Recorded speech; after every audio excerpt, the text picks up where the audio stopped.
Assalomu alaykum rahmatullohi va barakatuh. Azizlar, bu ko'rib turganingiz ovozali joy namoz. U nima desanglar, men hozir ochib tayyorlab qo'ydim. Anchadan beri ko'pchilikda savol tug'iladi, bu nima funksiyani bajaradi deb.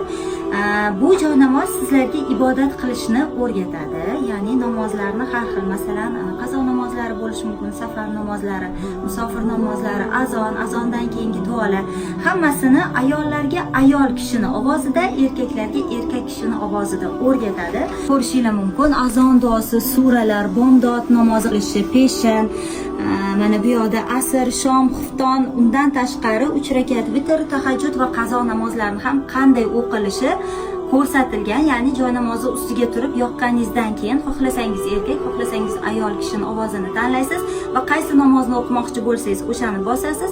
Undan u yog'iga hammasini shu ovoz sizga o'rgatib turadi. Batafsil yana ushbu profildan ma'lumotlarni olishingiz mumkin.